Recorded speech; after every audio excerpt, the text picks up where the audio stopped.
हमारी ऑर्गेनाइजेशन है lawyers foundation. जी, रिकॉर्डिंग इज ऑन। जी जी शाह साहब फरमाइए।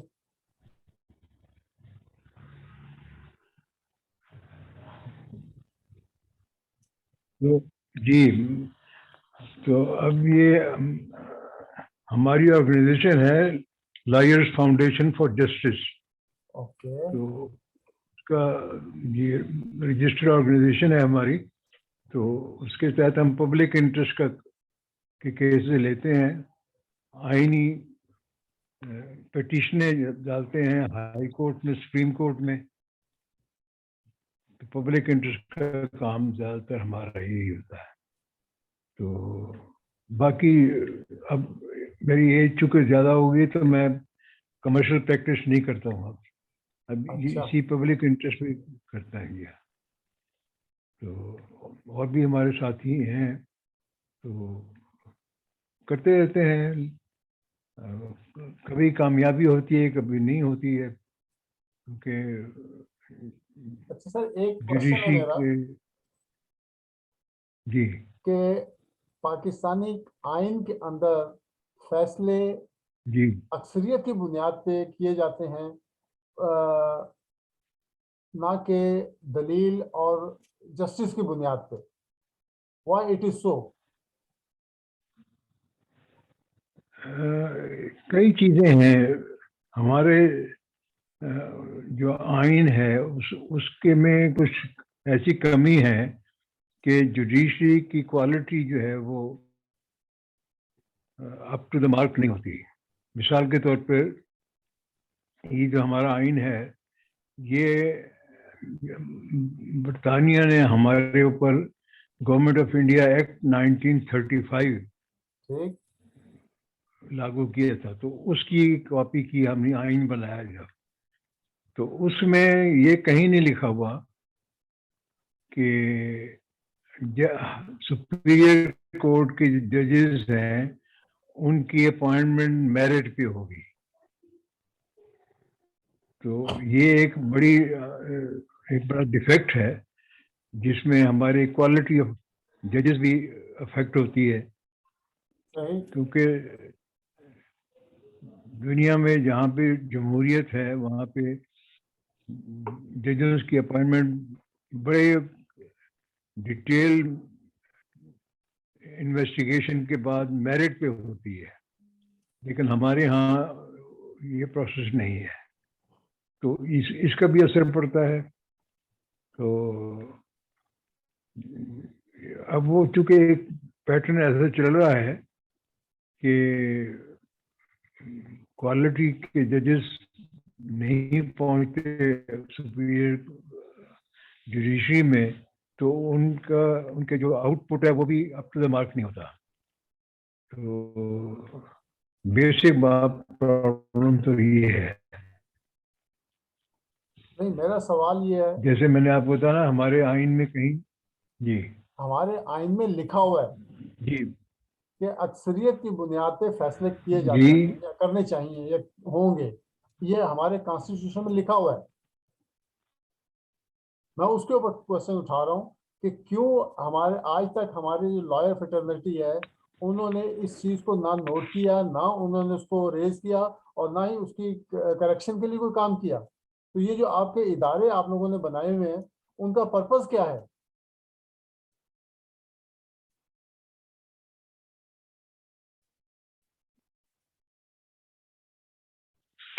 हमने इसमें पिटिशनें की हैं कि जजेस की अपॉइंटमेंट जो है मेरिट पे हो। अब उसमें अपील सुप्रीम कोर्ट में कुछ अर्सा चलती रही, फिर वो गवर्नमेंट ने जवाब नहीं दिया, फिर डिले होता रहा। इस दौरान में वो जजेस चेंज हो जाते हैं। तो अब उन्होंने इसको टेक अप नहीं किया। उन्होंने कहा कि नहीं, ये आपका लोकल स्टैंडर्ड ही नहीं है कि आगे नहीं चल सके। हमारा मकसद यही था कि जजेस की अपॉइंटमेंट जो है वो मेरिट पे हो। वो मेरिट पे आएंगे जज तो फिर वो काम भी मेरिट मेरिट का करेंगे। तो अगर बगैर मेरिट के जज आए हैं, सिफारिशों पे आए हैं, तो फिर उनसे एक्सपेक्टेशन भी नहीं हो सकती कि वो जस्टिस करेंगे। नहीं और तो ये क्या मुल्क का 70 सालों से ये प्रॉब्लम है। 70 सालों से ये हमारा सिलसिला ऐसे ही चला आ रहा है। तो हम में से किसी जो आपका जो फ्रेटर्निटी लॉयर फोरम है, उनमें से कोई ऐसा मर्द कलंदर नहीं पैदा हुआ जिसने इसके खिलाफ खड़े होकर बात की हो कि ये सुप्रीम जी, कोर्ट और ये कॉन्स्टिट्यूशन के अंदर जो ये फ्लॉज छोड़े हुए हैं, इनको खत्म किया जाए, ब्लॉक किया जाए।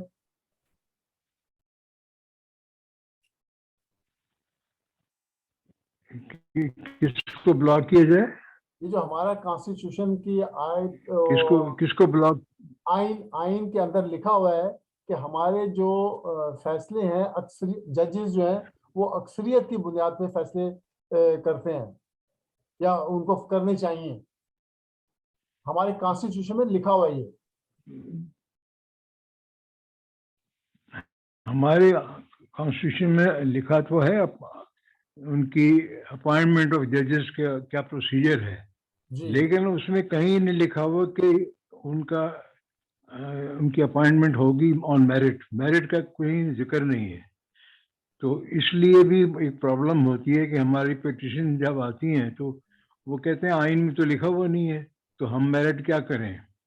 हम मिसालें देते हैं, मिसाल के तौर पे इंग्लैंड में जब कोई जज अपॉइंट करते हैं हाई कोर्ट का, तो उसके लिए पहले वो एडवर्टाइज करते हैं अखबारों में कि जिसने 10 साल प्रैक्टिस की हो वकील ने, वो अप्लाई कर सकता है।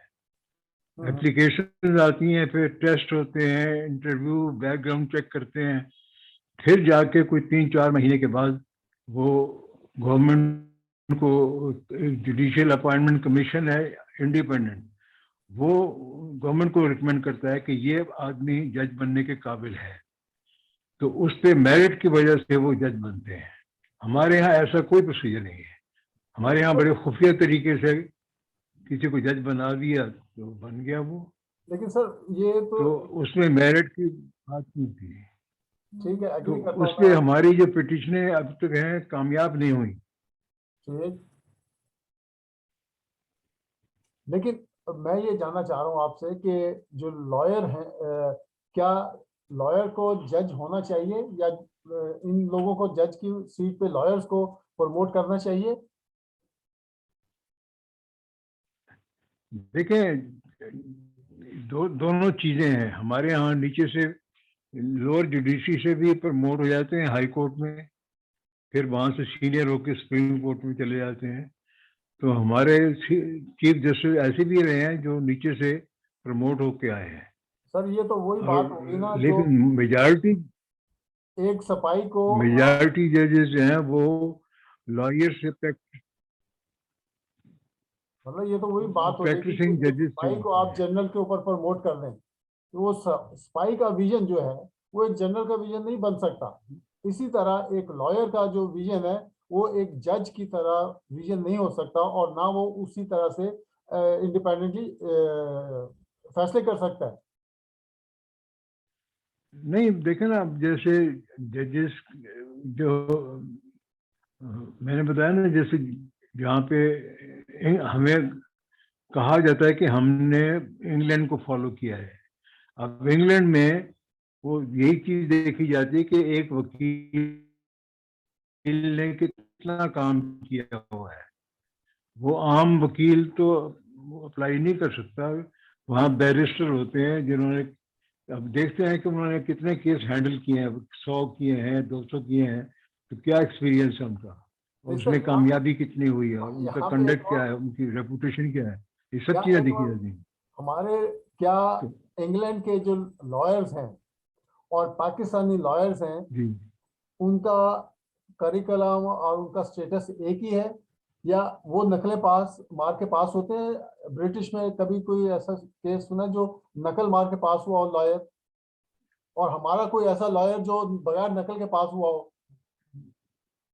हाँ, नहीं, वहाँ तो खैर नकल की बात नहीं होती।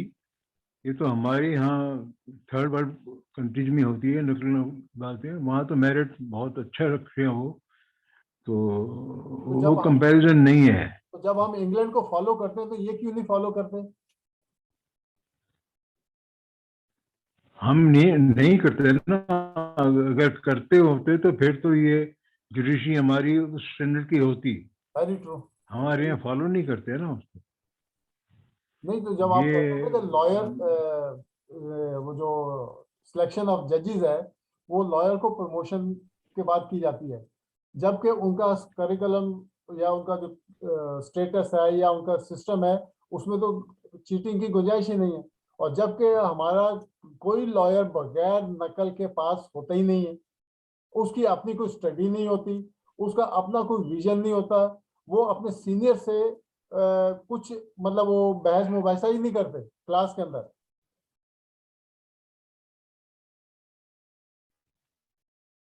देखिए ना, यही चीज है ना, इसको चेक करने के लिए एक सिस्टम होना चाहिए ना, कि उसके मेरिट चेक करने के लिए उसके रिटर्न एग्जामिनेशन हो, उसका इंटरव्यूज हो, उसका बैकग्राउंड चेक किया हो, लॉ एसोसिएशन जो है वकीलों की, उनकी ओपिनियन ली जाए, एनजीओ की ओपिनियन ली जाए। जो इंग्लैंड में होता है ये प्रोसेस वहां पे है।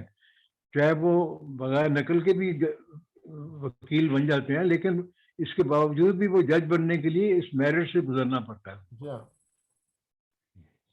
तो तो ये हमारे हमारे यहाँ वो नहीं है। हमने वो सिस्टम नहीं रखा ना। तो सर ये ये इसलिए नहीं रखा कि हमारी, जब ये जो आइन बना है, ये गवर्नमेंट ऑफ इंडिया एक्ट 35 पे बना है, तो उस जमाने में अंग्रेज रूल करते थे हमारे इलाकों में। तो उन्होंने उसमें ये मेरिट का कहीं जिक्र ही नहीं किया था अपने 35 के एक्ट में। हमने उसको कॉपी कर लिया है। हमने उनका जो जेन्युइन अपना उनके मुल्क में सिस्टम है उसको कॉपी नहीं किया इंग्लैंड को। हमने गवर्नमेंट ऑफ इंडिया एक्ट 35 को कॉपी किया हुआ है। तो ये सब प्रॉब्लम जो है ये इस वजह से है। खाली डॉक्यूमेंट कॉपी किया है, उसकी स्पिरिट कॉपी नहीं की।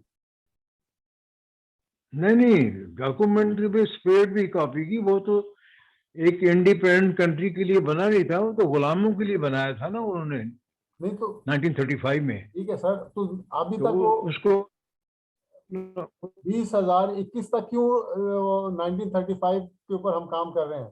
उसके अमेंडमेंट के लिए कोई आगे बढ़ा नहीं है। जी जी बिल्कुल नहीं। असल में ये हमसे पहले हिंदुस्तान ने गवर्नमेंट ऑफ इंडिया एक्ट 35 को कॉपी किया अपने आइन में, ठीक। और हमने इंडिया के आइन को कॉपी किया। तो प्रॉब्लम तो ये है कि किसी ने इस पे ओरिजिनल थिंकिंग ही नहीं की कि भाई आज़ाद कौम के लिए, आज़ाद मुल्क के लिए कौन सा निज़ाम होना चाहिए। तो वो तो सर गुलामों के लिए उन्होंने बनाया था, तो और अकल उसको जब बनाया तो वो वो चर्चल। इसलिए कहते हैं, नकल के लिए भी अकल की जरूरत है।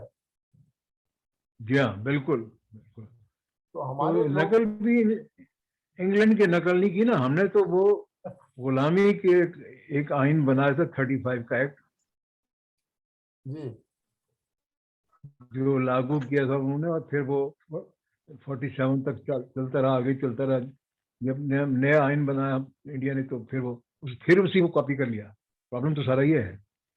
तो ये इंग्लैंड में देखे ना, जैसे हमारे यहाँ जजेस की अपॉइंटमेंट है, और फिर एडमिनिस्ट्रेशन है वहाँ पे, ना डिप्टी कमिश्नर होता है, ना एसपी होता है, ना डीआईजी होता है। वो ये गुलामों के लिए निज़ाम बनाया था उन्होंने, और हम उसी को कंटिन्यू कर रहे हैं।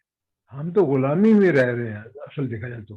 तो सर अब हमें आजाद कब करना है आप लोगों ने?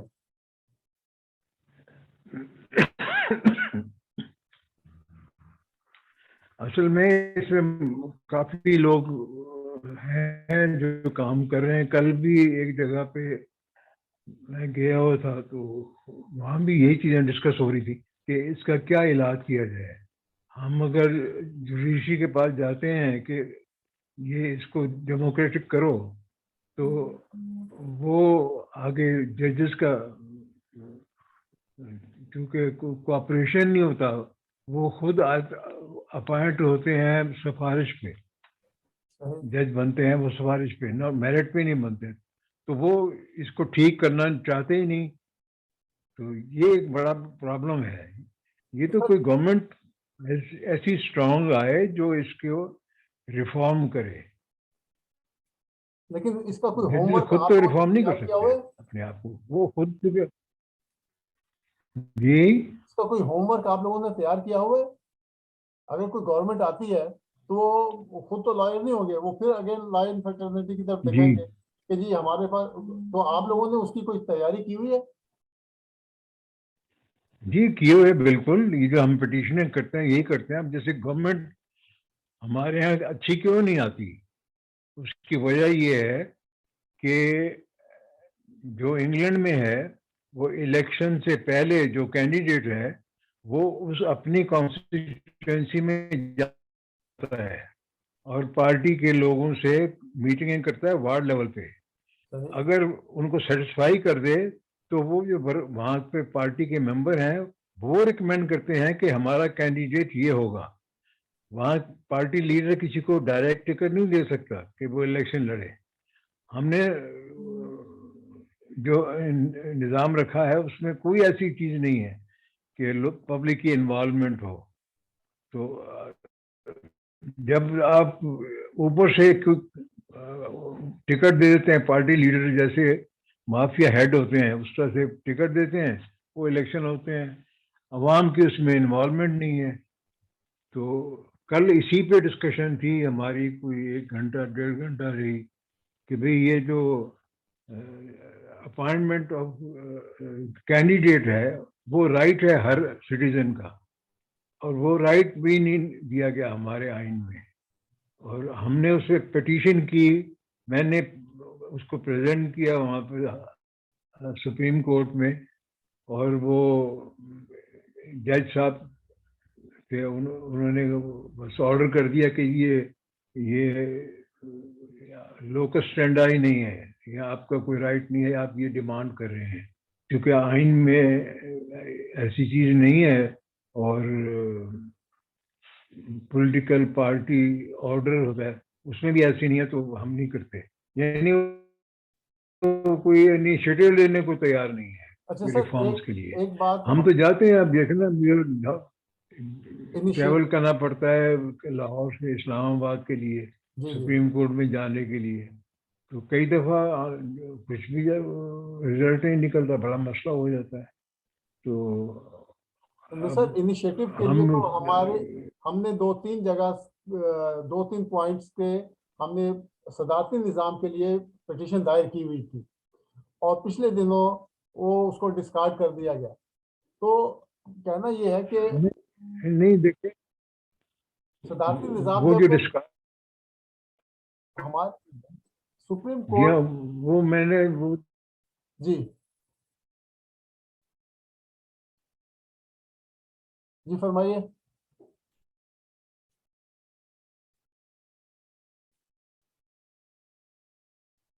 शहबाज साहब आप भी मौजूद, वेलकम। शहबाज साहब अभी उनकी आवाज़ नहीं आ रही, तो आप भी सवालात जो भी आपके जहन में, अकील और शहबाज साहब आपके जहन में कोई सवाल हैं तो प्लीज़ आप गुफ्तगू का हिस्सा बन जाएं और इंशाल्लाह आगे बढ़ते हैं फिर।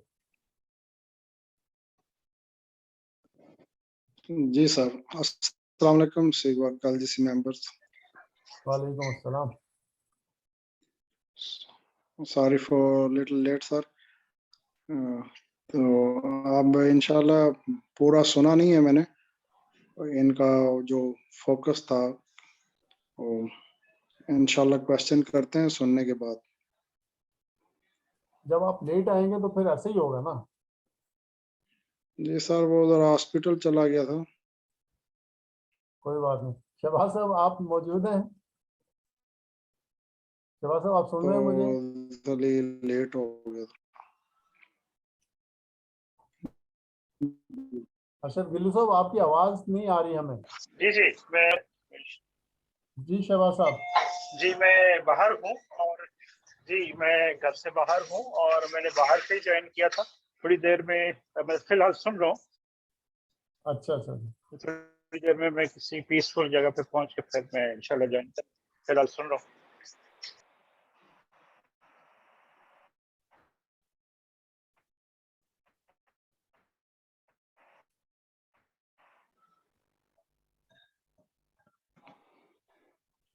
जी सर, थोड़ा सा बताइएगा प्लीज के सो फार किन हमने इश्यूज के ऊपर तो डिस्कशन?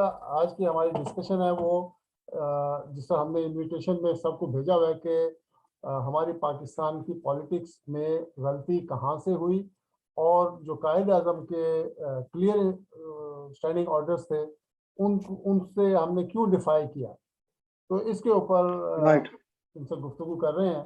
फिरोज शाह साहब ये is one of the most senior lawyer और ही इज द वन जिन्होंने मुझे वो कायद आज़म का लेटर जो था वो सेंड किया था, वो मैंने फिर फोरम पे भी शेयर किया था, जिसमें कायद आज़म ने प्रेसिडेंशियल फॉर्म ऑफ गवर्नमेंट के लिए अपनी राय दी थी कि पाकिस्तान के अंदर जो प्रेसिडेंशियल फॉर्म ऑफ गवर्नमेंट है वो सूट करेगा पाकिस्तान के हालात को, जबकि बरतानिया इंडिया वालों ने पार्लिमानी सिस्टम को चूज किया था और कायद आज़म ने प्रेसिडेंशियल फॉर्म ऑफ गवर्नमेंट को रिकमेंड किया था पाकिस्तान के लिए।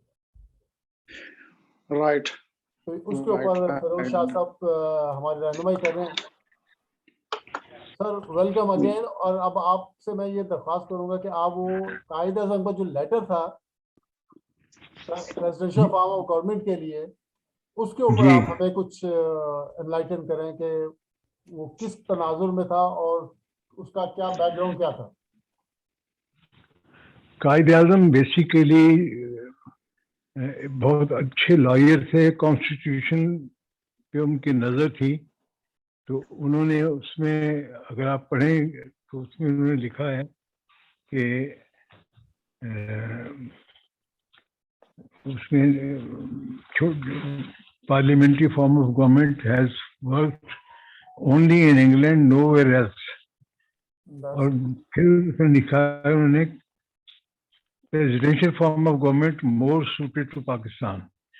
ये वायसराय के साथ मीटिंग में बैठे थे तो अपने रफ पैड पे अपने पॉइंट्स उन्होंने जॉट डाउन किए थे। जी जी। तो ये है, ये एक किताब है डिस्ट्रक्शन ऑफ पाकिस्तान डेमोक्रेसी। अच्छा। और ये एलन मैकग्राथ एक अमेरिकन ने लिखी किताब, उसमें मैंने पहले पढ़ा था। अच्छा सर। तो वो फिर मुझे इंटरेस्ट पैदा हुआ, तो फिर उसने लिखा था कि ये कायद आज़म के सेक्रेटरी थे पार्टीशन से पहले, शरीफुद्दीन पीरज़ादा, उनके पास ये ओरिजिनल वो पैड पड़ा था जिसपे कायद आज़म ने लिखा था। तो ये तो उनके यानी वो थे, और उन्होंने कहीं अपनी स्पीचेस में, स्टेटमेंट्स में कभी कहीं नहीं कहा कि पार्लियामेंट्री फॉर्म ऑफ गवर्नमेंट हो। पार्लियामेंट्री फॉर्म ऑफ गवर्नमेंट का प्रॉब्लम ये होता है कि एग्जीक्यूटिव और लेजिस्लेशन, कानून साजी और हुकूमत एक ही होती है। जिसकी मेजॉरिटी असेंबली में वही हुकूमत बनाता है, प्राइम मिनिस्टर बनता है, कैबिनेट बनती है। तो इसमें कंसंट्रेशन ऑफ पावर है।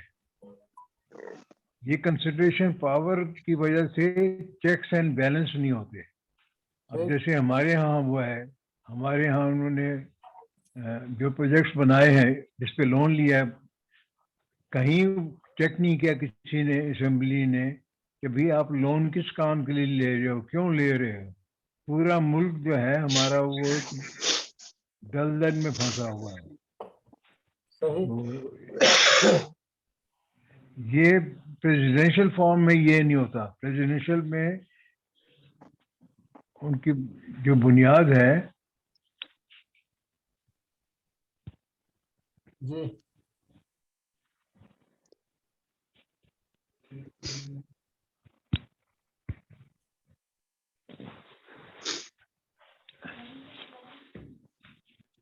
हेलो जी जी आवाज हेलो जी, जी आवाज आ रही है। पिक्चर आपकी गायब आवाज आ रही है।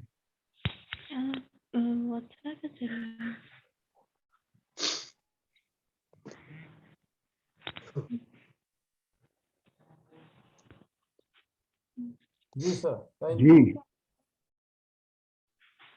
जी, वो कुछ इंटरनेट का मसला हो जाता है। बस मजबूरी है। मतलब ही कि हमें कंपैरिजन करना पड़ेगा कि ऐसा सिस्टम हो जिसमें चेक्स एंड बैलेंस हो। तो जो करप्शन भी ना होने दे। और इसीलिए प्रेसिडेंशियल फॉर्म गवर्नमेंट में ये होता है कि प्रेसिडेंट इलेक्ट होता है, वो मेंबर नहीं होता पार्लियामेंट का। यहाँ या फिर पार्लियामेंट जो है उसके अलग फंक्शंस हैं, वो प्रेसिडेंट के को डिक्टेटर नहीं बनने देते, वो चेक करते हैं। वो मनी मैटर्स में असेंबली जो है लेजिस्लेशन वो इजाजत देती है, फिर वो प्रेसिडेंट खर्च करता है जो भी करता है। इवन एम्बेसडर अपॉइंट होना है तो वो भी सेनेट की कमेटी चेक करती है, क्वेश्चन आंसर होते हैं, फिर बनाते हैं। तो इस तरह से चेक्स एंड बैलेंस का सिस्टम जो है वो सदारती निज़ाम में है प्रेसिडेंशियल फॉर्म गवर्नमेंट में, ठीक। वो पार्लिमानी निज़ाम में इस सिस्टम नहीं है। तो इसलिए कायदे आज़म को ये पसंद था। फिर ये है कि पावर्स जो हैं, एडमिनिस्ट्रेटिव पावर्स हैं, वो डिसेंट्रलाइज होते हैं। उसमें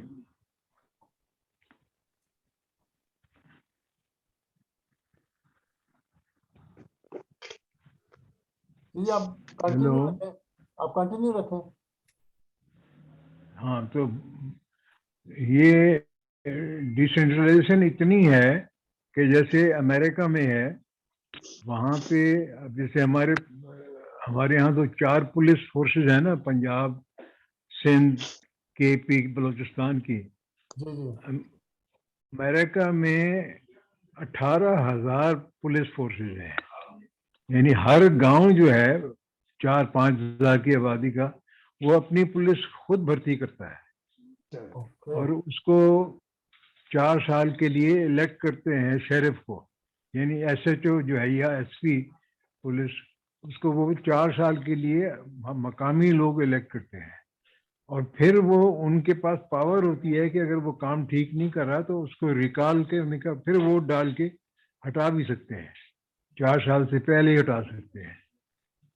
तो ये डिसेंट्रलाइजेशन जो है उसमें आवाम की शराकत और पार्टिसिपेशन बहुत बहुत इफेक्टिव है, जो पार्लियामेंट्री सिस्टम में नहीं होता।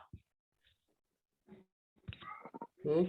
अच्छा सर, तो हमारे कुछ गेस्ट हैं, वो जी क्वेश्चन करना चाहते हैं, तो जो भी सवाल आप रेज करना चाहते हैं, अरशद गिल्लू साहब या अकील साहब या शहबाज साहब, निसार बज़मी, तो ये आपसे कुछ सवाल जी करना चाहते हैं तो काइंडली वो सुन लीजिए। जी जी जी बताइए। जी अरशद गिल्लू साहब फरमाइए।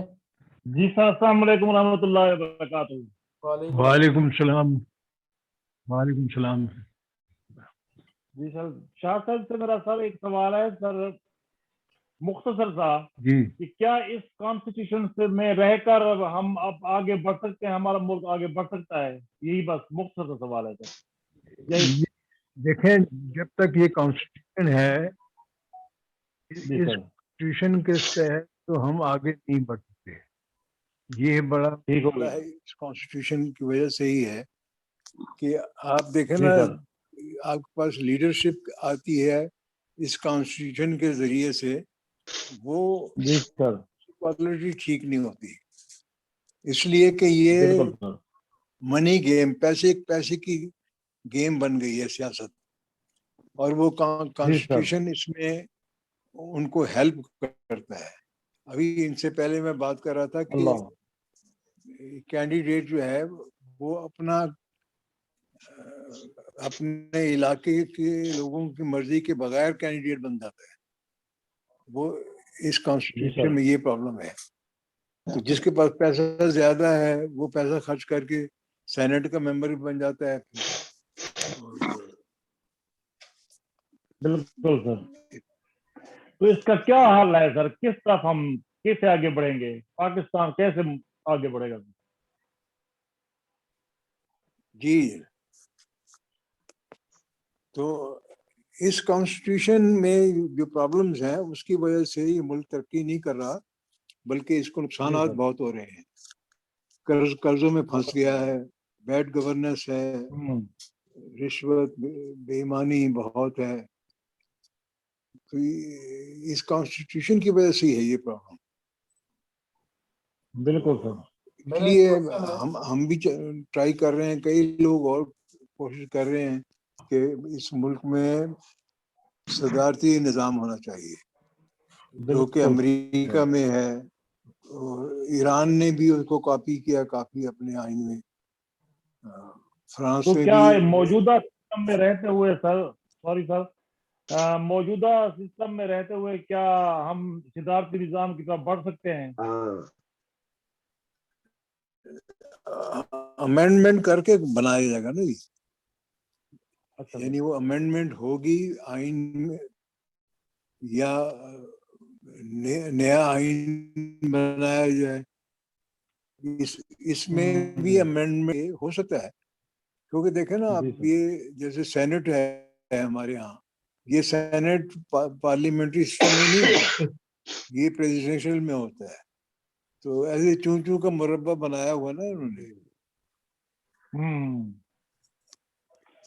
तो क्या ये होने देंगे आज के सियासतदान जो हैं, अब नाम निहाद सियासतदान जो भी हैं, क्या ये होने देंगे? नहीं, ये तो नहीं होने देंगे, इसलिए कि इनका तो इंटरेस्ट यही है कि यही सब करे और ये अपने मनमानी करते रहें, उसमें करप्शन भी करें, सब कुछ करें और कर्जे भी लें और मुल्क के बाहर जायदादें बनाएं। इनको तो सूट नहीं करता है। जी सर। लेकिन बात है कि पब्लिक अवेयरनेस हो तो फिर काम चलेगा। अब जैसे आप दोस्त हैं, आपको फिक्र है, आप इंटरेस्ट ले रहे हैं, यहाँ पाकिस्तान में भी जी लोग इंटरेस्ट ले रहे हैं, तो ये पब्लिक का प्रेशर होगा तो फिर अमेंडमेंट होंगी, फिर रिफॉर्म लाई जाएगी। देखिए सर, हमने एज इट इज तो ये जो मौजूदा सेटअप है हमारे पॉलिटिशियन का, ये तो नहीं चाहते कि चेंज हो, सर क्योंकि तो उनको बेनिफिट इसी से हो रहा है। इस सिलसिले में हम लोगों ने 3 पिटीशंस की थी। यानी इसका कोई शॉर्टकट नहीं है सर? जी 3 पिटीशन हम लोगों ने की थी इसकी। मैंने कहा सर इसका कोई शॉर्टकट नहीं है कि शॉर्टकट? जी सॉरी सर,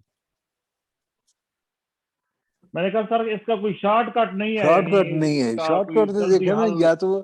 या तो कोई मार्शल लॉ लगा के वो निजाम ले आए। अब अयूब खान जब आए थे, मैं किताब लिख रहा हूँ तो उसमें काफी फैक्ट इकट्ठे किए हैं हमने। अयूब खान ने जब मार्शल लॉ लगाया था तो उन्होंने एक कमीशन बनाया कि सदारती निजाम होना चाहिए, क्योंकि 58 से 1958 से पहले सर यही निजाम था जो हमारा अब है। तो उसमें हर 6 महीने बाद गवर्नमेंट चेंज होती थी। गिलानी साहब एक मिनट, करप्शन भी थी और गिलानी साहब सब कुछ था। तो उन्होंने एक कमीशन बनाया, तो चीफ जस्टिस जो थे पाकिस्तान के शहाबुद्दीन, तो उनका कमीशन बना शहाबुद्दीन कमीशन, जस्टिस कमीशन। उन्होंने डिटेल में 3-4 महीने मेहनत करके एक उसका सदारती निज़ाम का एक नमूना बनाया, वो भेजा प्रेसिडेंट को, अयूब खान को।